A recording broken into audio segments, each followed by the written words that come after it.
kò sí ohun tọ́kùnrin ṣe tóbìnrin ò lè ṣe. Òkú ọ̀rọ̀. Kò sí ohun tọ́kùnrin ṣe tóbìnrin ò lè ṣe.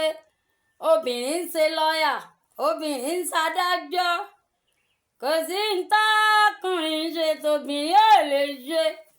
Ní kí yóò ní fi yọyin gbogbo ẹ̀yin fans wa.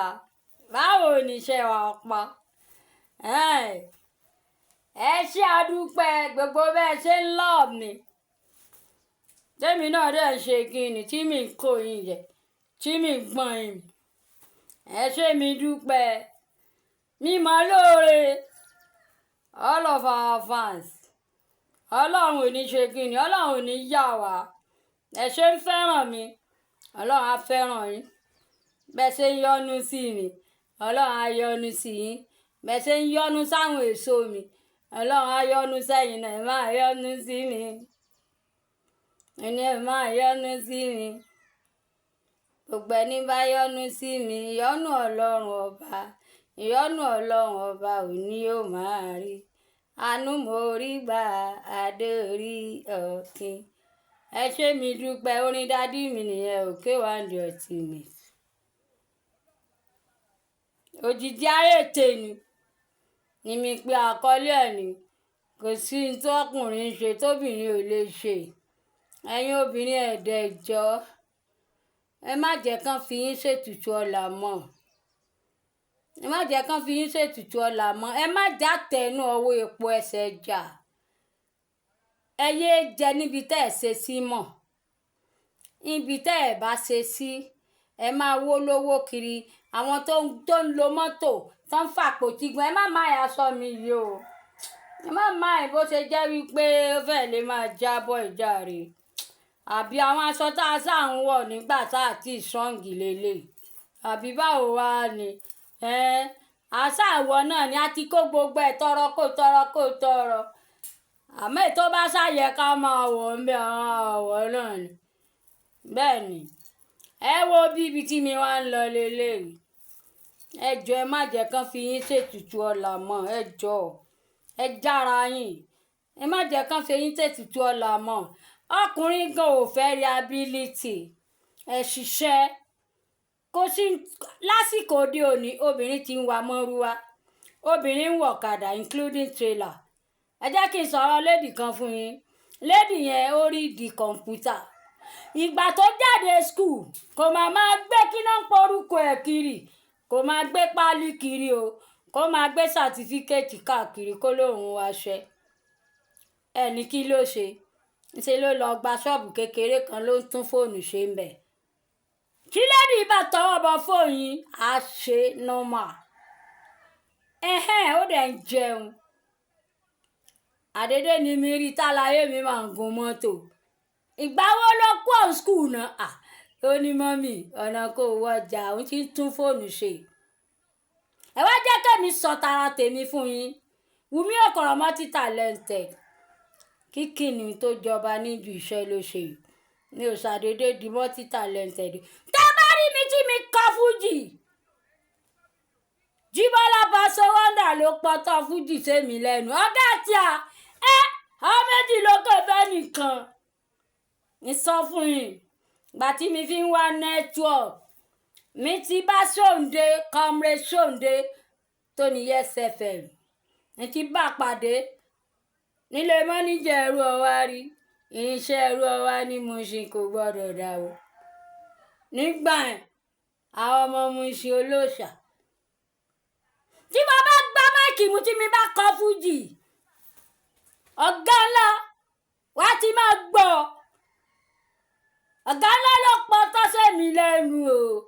Kí lẹ sọ? Ẹ̀yin lẹ lọ máa kíìsì ẹ̀. Kò káyé. Ẹ wo bí. Má forí wórí wéèyè. Ló má ní ẹ̀ ń gbà náà ń kọ́ kinní kan máa ṣe program táṣọ ìrí ó sọ rẹ̀ dà. Ẹ wá jẹ́ kémi lè tara tèmi gangan fún yín. Mo fẹ́ show film. Mi ti gba optical. Mi ti búùkù ẹ̀ lẹ̀. Déètì. Àdédé ni mi bá gbọ́ pé dádì wa Ògògó Táíwò Hassan déètì wa bá papọ̀. láti show fíìmù àwọn èèyàn bá ń bẹ̀rù wọ́n fẹ́ lè mọ dáàdì tó ọlọ́run ní jájẹ gbèsè mú ní ẹni sùúrù education máa ń àdùmọ̀ bíútì ni ẹ gbé sùúrù jẹ mi kọjá síbi stress